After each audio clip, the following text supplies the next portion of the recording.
Thank you all for joining us here at I-80 Sports, where today we're recapping the first few games in the Stanley Cup Playoffs, as well as other news and notes around the NHL.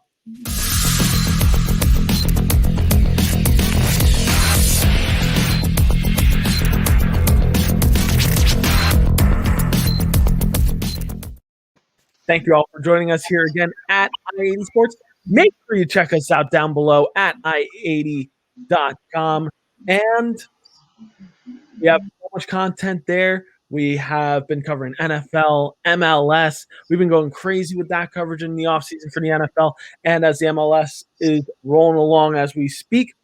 But we're here for bigger things today, and you want to check out our NHL content. That's why you're here. You can check out all of our previous videos down there as well as on our YouTube channel. And while you're here, make sure that you like, comment, and subscribe if you have not done so already. Every little bit helps. So speaking of every little bit helping, besides my English skills, make sure you check out our Twitter at I80_sports NHL. Road to 1,000 is still on, keeping up and up and up into the 900s now, and we'd love for you to join us. So if you've not followed us on Twitter yet so far, you got to make sure you do. But it's time to talk some NHL. I'm Brian. He's Tom. Tom, how you doing today? Doing well. We've had a pretty good start to these playoffs. I must say, I'm very impressed with just about everything I've seen. I mean, I don't think there's been a barn burner or a blowout. I mean, there's been a barn burner, excuse me. There hasn't been a blowout or a game that you just say, to hell with this, I want to turn it off. Everything's been pretty interesting so far. I really like what I'm seeing. So hopefully we can continue on with that for the next couple of weeks and the next 2 months, right into the Stanley Cup. Playoff hockey is best hockey. That's the way I can put it. But before we get into our playoff hockey and our recaps for that, we're going to talk some NHL news to start off with. One piece of news that is unrelated to the NHL playoffs, and two that are very, very relevant to the NHL playoffs, as you're going to find out. So first one, this is a quick shout out to our friend Bex over on the other side of the world, because she is a die-hard Red Wings fan, but I don't know how much of a fan she is of this particular move. It's something I'm definitely going to have to check up with her on at some point. But the Detroit Red Wings have extended head coach Jeff Blashill, and there's no word on terms at all, but this has been a struggling Red Wings organization for the past few years now. It's been an extended rebuild for about 4+ years at this point. Tom, do you feel like this was the right move for the Red Wings? You know what? I think so. Let's just harken back to something you just said, extended rebuild. And the thing is right now, Blashill, they're still a rebuilding team. Blashill's a rebuilding coach. There's people, Detroit fans, I read in comments and articles and stuff going nuts over, well, why aren't they bringing in Gallant? Or why aren't they bringing in Tocchet or even Babcock? I mean, Babcock was a positive in Detroit, but, those three guys, Gallant and Babcock per se, they want to go to teams that are, looking to take that next step and win a Stanley Cup. They're not looking to go to a rebuilder. And, maybe Tocchet or Tortorella might have been a good choice, but at the same time, why would you fire a coach of a team that really, I wouldn't say was terrible this year. They weren't great, but, they were a little bit better than expected. But at just at the same time, they're still rebuilding. They don't have that, that first overall pick in place yet. They don't have those pieces in place yet, is what I'm trying to get at here. They don't have those pieces in place yet. So I guess it does make sense to keep him around for that. They're not looking to take the next step yet. They had a little bit of a better year than people expected this past season. But at the same time, they're not ready to take the next step yet. So, I think keeping Blashill around, no harm, no foul. Not ready to take the next step yet. I think it's no harm, no foul. I agree with you, Tom, in this regard. I think there's a lot to keep in mind for this growing Red Wings team. You're currently building around a core of young players in, a potential elite forward in Dylan Larkin, as well as Philip Zadina, and the recently debuted Joe Veleno, who was the 30th overall pick a few years ago in a deep draft for the Detroit Red Wings. Also do not forget about the SHL's defenseman of the year, Moritz Seider, this past year, who is also a Red Wings prospect, who is probably going to make the jump to the NHL next year. Joe Veleno also made the jump to the NHL late this year, as well as recently as a few weeks ago. And Zadina has been a mainstay for the Red Wings for a while now. These core four players are the building blocks for the Red Wings going forward, as well as acquisitions in Jacob Vrana as well could be a potential building block if he decides to stay in Detroit. But we're just going to have to see how things roll out. I think it is worth giving Blashill an extra look to see what he can do with this young core as they develop. He has been a decent developmental coach for Detroit, albeit it has been a long rebuild, but you've also changed hands in terms of general manager in the middle of that. So that's something to also keep in mind in this as well. Moving right along in terms of news, we are moving on to news from the Stanley Cup playoffs, which, unless you're living under a rock, you may have heard a pretty important forward for the Tampa Bay Lightning has recently come back just in time for the Stanley Cup playoffs, and that name is, of course, Nikita Kucherov. But interestingly enough, with the addition of Nikita Kucherov to the Tampa Bay Lightning, the Lightning are now over $5 million over the salary cap. So this kind of begs the question that has kind of got the league buzzing at the moment. And Tom, I want your input on this one too. Should the Lightning be penalized for going over the cap? We've seen penalties like this before, as the league has been quick to penalize the New Jersey Devils when they went over the cap with Ilya Kovalchuk. Is this another one of those offenses? What do you think, Tom? You know what? As of right now, no, it isn't, because there's no rule against it, because the cap doesn't count in the playoffs. So they didn't do anything wrong. So right now, no, I don't think they should be penalized for it. They held him out. They pulled what I call a Brian Burke. If you remember back in 07-08 with Anaheim, he actually held Scott Niedermayer and Teemu Solani out most of the year until guys got hurt or he could move guys out, and then brought them back in halfway through the season to fit them under the cap. So this is just your classic cap circumvention. This will probably be talked about in the next CBA. And then after they talk about it, make a new rule, somebody will find another way around it. Yeah, it's true. And this is another one of those loophole situations where you kind of just shrug your shoulders and you're just like, well, I guess it's allowed. It's not really said in the rules. But I do understand why fans are up in arms about this. I do understand why there are those fans that are saying, hey, how is this allowed when he hasn't played all season and now he's allowed to, but now it's okay that they're not in cap compliance. The one thing to keep in mind with this, though, is they're going to be out of cap compliance once the playoffs are done. So they still need to figure out how to shed cap once they get to the offseason. There might be a slew of moves that could be upcoming. Blake Coleman is set to become an unrestricted free agent. They're probably not going to be able to hold on to one or two other of their main forwards, such as Alex Killorn. So those are two names that could very well be moving out of Tampa Bay. And for Tampa Bay, that's pretty huge, because Blake Coleman has been a fantastic contributor for the Tampa Bay Lightning in the past year and a half, especially in their Stanley Cup win from last year.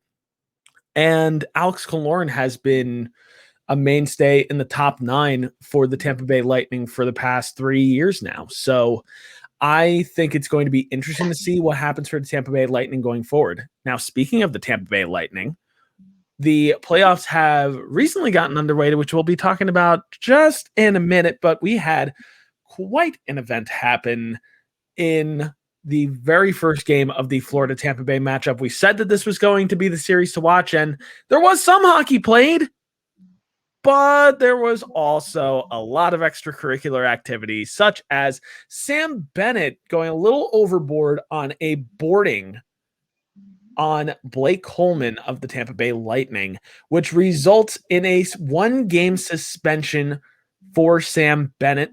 And for the Florida Panthers, this comes at a really rough time. Sam Bennett has been fantastic for the Florida Panthers. Namely, he has the most amount of points in a 10-game stretch in their entire franchise history with 15 points in 10 games. That's more than Pavel Bure, who is the person that he beat for that, interestingly enough, to wrap up the season. Tom, how is this going to impact Florida for game 2? Going to impact them a lot. You're losing one of your depth guys, one of your better centers, and somebody who's really been on fire since he's gotten there. As we've seen, experience showed that it can win games, and experience showed how it can win games, and it won it in game 1. So with Coleman out of the lineup, they have to stick somebody out. They have to stick somebody else in there. They have to stick some more inexperience out there, and it could be Tampa's shot to take a 2-game lead with him out of the lineup. It's one of their more experienced. Like I said, I keep saying experience over and over again, but it's true. He's one of their more experienced guys, and he's been one of their best players. And now you're taking him out of the lineup. And Tampa, who is 1 year off of Stanley Cup and found ways to win game 1, now has an easier chance to do it in game 2. Yeah, and it's true. And you can't give Tampa Bay an inch because they will take a mile, as they have shown in playoff series in the past. This is a very experienced playoff team at this point. I think it's safe to say that Tampa Bay is the real deal. Florida, although we may favor them in a lot of ways, they're relatively unproven. And there's a good chunk of this lineup that has not really seen any kind of true playoff experience, including the likes of superstars like Alexander Barkov and Jonathan Huberdeau. So for them, this is kind of their real taste. For others like Sergei Bobrovsky, maybe not so much. But at the same time, this is a huge blow to the Florida Panthers, especially because of the production that Sam Bennett has given the Florida Panthers in this lead up to the playoffs. It's the main reason why that they are the number 2 seed over Tampa Bay in this particular playoff series and have that home ice advantage. So we're going to see how this impacts Florida for game 2. We'll be able to recap that going forward, which, speaking of recaps, well, the Stanley Cup Playoffs has officially begun. And, well, we had some interesting things go on. So let's recap a little bit. So here's your East recap to start off with. The number 1 Pittsburgh Penguins versus the number 4 New York Islanders. The Islanders take a 1-0 lead in the series after a 4-3 overtime win in Pittsburgh. And then the second series in the East, the number 2 Washington Capitals versus the number 3 Boston Bruins. The series is now tied 1-1. The Capitals win game 1, 3-2 in overtime, and the Bruins take game 2, 4-3 in overtime as well. Moving on to the Central Division, the number 1 Carolina Hurricanes versus the number 4 Nashville Predators. Not surprising, the Hurricane are leading this series 1-0 after a 5-2 win against Nashville. And the other series in the Central Division, the number 2 Florida Panthers versus the number 3 Tampa Bay Lightning, as we were alluding to before. Tampa Bay leads 1-0 after a physical 5-4 win in Florida. And then lastly, our Western recap, the number 1 Colorado Avalanche versus the number 4 St. Louis Blues. The Avalanche currently lead that series 1-0. Not surprising, after a 4-1 win against the St. Louis Blues. And the second matchup of that series, the number 2 Vegas Golden Knights versus the number 3 Minnesota Wild. The Wild lead the series 1-0 after a 1-0 overtime win in Vegas. One big thing to note right now, the Canadian Division first round actually starts tomorrow, Wednesday, May 19th.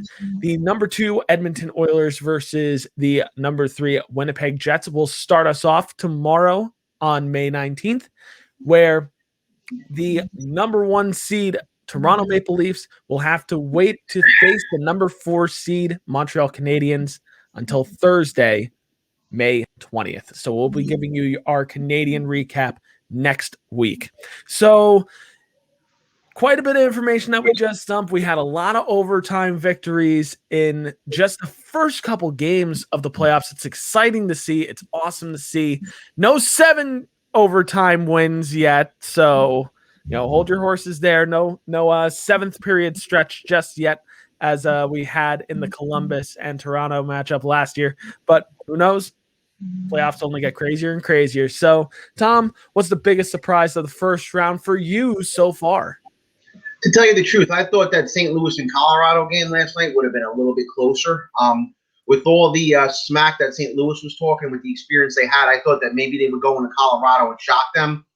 Really the other way around. St. Louis had come back to tie the game after Colorado went up 1-0, and you figure 1-1 in the third period with St. Louis and all their talking that they're doing, you figured their experience may have shown. Totally the other way around. Colorado, who maybe has a little less experience, came out there and really took it to them in the third period last night, especially their top line of Mikko Rantanen, Gabriel Landeskog, one of my all-time favorites, Nathan McKinnon. They really went out there. They took over the game last night. It looked like a team that's been doing this for a while, that's won championships, that's been in the playoffs. And let's face it, they haven't. But they showed it last night. They showed what they can do out there. And that really was a big statement game for the Colorado Avalanche last night, I must say. Yeah. And, for me, I definitely got to say that the surprise for me was the goalie matchup in game 1 of the Vegas Minnesota series. I mean, it was an absolute shootout in that first game, in an overtime victory for the Minnesota Wild, surprisingly. Cam Talbot coming up huge with 42 saves for a shutout for Minnesota. But that's no knock on Marc-Andre Fleury, who, fun fact, 17th straight season playing in a playoff series. That is an NHL record for him. Congratulations to him on his multiple accolades this season. He is certainly a potential Hall of Fame worthy goaltender at this point in his career, and his career is not even done yet. And Vegas just couldn't get the offense rolling in this game. They lost 1-0. They couldn't get anything going on Cam Talbot. One big difference maker to me in this game for Minnesota, a lot of people are quick to point out Eriksson Ek because he is the guy who picked up the goal for the Minnesota Wild in that game winner. To me, the difference maker to me was Jordan Greenway. Jordan Greenway, not only did this 6'6" winger pick up the assist on Eriksson Ek's goal, but he also registered 11 hits on the night. The dude is an absolute Mack truck, and he has been winning battles for Minnesota. He's been, getting some crucial takeaways for Minnesota and just making an overall impact in the game and throwing off a very speedy Vegas team. So if you can be that difference maker, Minnesota could be that surprise team that everybody could be talking about by the end of this playoffs. Maybe that's Cinderella story. We'll just have to see as these playoffs roll on. So that being said, with the playoffs rolling on, what's to watch for this week as we continue the first round? Tom, I'll start with you. What are we going to be looking for in the rest of this first round when we recap next week? Well, we have our Classic Series starting this week with the Leafs and the Habs. And, I mean, even though I think the Leafs are going to take this series, it's just, just something cool to watch. Traditionally, they're rivals, maybe the oldest rivalry in the league. And I've mentioned this in previous episodes. They're just it's just going to be fun to watch just to see the two duking it out in playoff hockey. It hasn't happened since 1979. It really hasn't been meaningful since 1967. The Edmonton-Winnipeg series should be fun, too, with McDavid out there just to see what the Oilers can do. Can they finally get over the hump this year? I still don't think they can, but maybe I'll be wrong. And this Florida-Tampa series, that game 1 on Sunday night, that was everything you could have wanted in a hockey game. That was everything you could have asked for. And I just hope I hope it keeps going for 7 games. I really, really do. It was really something fun to watch the other night. And I hope that we get 6 more fun-filled games to watch. Absolutely. I couldn't agree more in regards to Tampa Bay and Florida. When they're actually playing hockey, it's a fun series to watch. There was a lot going on in game 1 for Tampa Bay and Florida, and so far it is meeting our expectations and more. So if you have one series to watch for the remainder of this playoffs, go and watch that Tampa Bay and Florida series. It is can't miss hockey for sure. Another series that I wanted to point out, because Tom mentioned that this could be a series that goes to distance. Now, on paper, the series that I'm about to discuss seems underwhelming on paper compared to the other series that we have discussed so far. But the New York Islanders versus the Pittsburgh Penguins, that is another series that could very well go the distance. Now, the key here is going to be how Tristan Jarry ends up responding in net for Pittsburgh. He let a lot of things slide on his glove hand side, which was all the difference for New York in their win in overtime 4-3 in game one. Now, if Pittsburgh can respond back, we could be seeing a good back and forth series between New York and Pittsburgh. The other series I want to point out as well that's already going tit for tat is Washington and Boston. This is just old time hockey. This is Zdeno Chara, the former captain of the Boston Bruins, facing his old team in the first round. It's a fun matchup, and we are seeing the benefits of Washington picking up Anthony Mantha as well in that deadline deal with the Detroit Red Wings. So there's going to be a lot to watch for that series. And just overall, man, it just feels so good that playoff hockey is back. It's awesome to be watching playoff hockey in May, and we're going to be, bringing all this action to you as the playoffs go on and on and on, all the way through to the Stanley Cup in June. And we're just happy to give it to you. But before we leave you guys today, it is time, as usual, for our question of the week, which our question of the week this week is, which number 1 or 2 seed is likeliest to be upset by the underdog? So the question is, which number 1 or 2 seed is likeliest to lose to the number 3 or 4 seed? Tom, I'll start with you. What do you think? Right now, unfortunately, and I hate to say this as a Ranger fan, but all the signs are pointing to the Islanders taking Pittsburgh out. The game on Sunday kind of just was a microcosm of what's happened with those teams over the years, and maybe what happened with them back in 2019. Pittsburgh was in control of that game multiple times. The Islanders kept coming back. Pittsburgh relied on their stars, Carter and Crosby, a few times to get them goals. They did, but it didn't matter. At the end of the day, the Islanders still pulled it out in overtime on a almost impossible short side goal by Kyle Palmieri. And just the way it's setting up right now, if trends keep going the way they are, the Penguins are going home for another early spring. And who's in charge over there now? And Brian Burke is not going to let things stand pat. I can tell you that right now. So I hope I'm wrong, but right now I hate to say it to all my Penguin fan friends out there. Excuse me. It's just it doesn't look good after one game. Alas, it is only one game. There's still 3 more before the series is over, and possibly more than that, depending on who wins what. So we'll see. And they have a chance to right the ship tonight in another 15 minutes. Their game starts. So we shall see.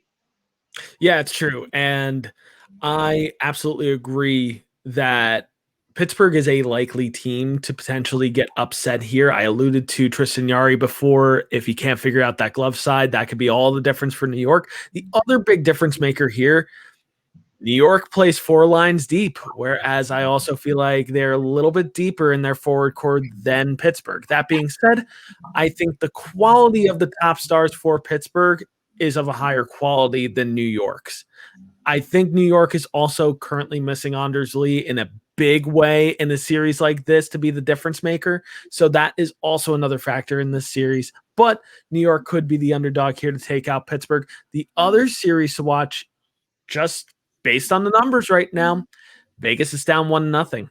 They need to respond in game 2 to Minnesota to really show why they are a Stanley Cup favorite, especially in my eyes right now. So Vegas, get things clicking, please.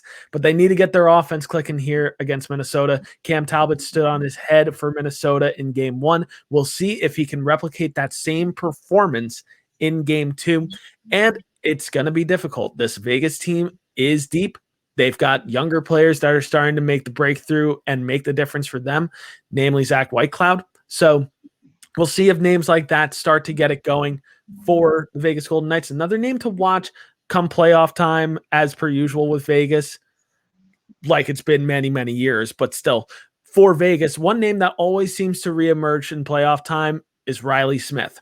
Riley Smith is a person to watch in the playoffs this year for Vegas, as he always has been for me. If you're one of those people that likes to play individual matchups on FanDuel, Riley Smith is absolutely a person that you want to try to get into those lineups, because he usually produces pretty well in games that count. So he is a player that I would make a point going out and picking up in those FanDuel matchups. But what do you guys think? What do you guys think are some things to watch? One more thing, guys. Yeah? Breaking news 9 minutes ago. City of Montreal just approved 2,500 fans can go into the Bell Center starting on May 28th. Breaking news. And that is going to be huge playoff news for the Montreal Canadiens and just Canadian fans in general. Fans are coming back. The world is healing. Hockey fans are coming back to the stadiums. And one last note, it was awesome to see a packed stadium in Carolina the other night. It was an amazing sight to see. I got goosebumps watching just to see how riled up those fans were to watch playoff hockey, and it's a great sight to see. But make sure you do it safely. Make sure that you are doing everything you can to stay safe and keep your family safe and friends safe as well. But that's going to just about do it for us. What do you guys think about our recap of the playoffs? Do you agree? Do you disagree? Make sure that you comment down below. Join the conversation with us on YouTube and on our website, i80sports.com, where you can find all of our videos in case you can't find them on YouTube. And while you're on this YouTube page, if you could drop a like on this video and subscribe for more NHL content and other sports content such as NFL, MLS, and NBA coverage, you got to make sure you check us out here. We're keeping you guys up to date with all the sports around the country and around the world. And as per usual, make sure you drop a follow for us on Twitter at i80_sportsNHL. The road to 1,000 is on. You better hop on before it's too late. If you're not following already, make sure you follow down below and join the conversation on Twitter as well. But I'm Brian. He's been Tom as always. It's playoff hockey time, and you got to make sure you check us out going forward. This has been i80 Sports NHL.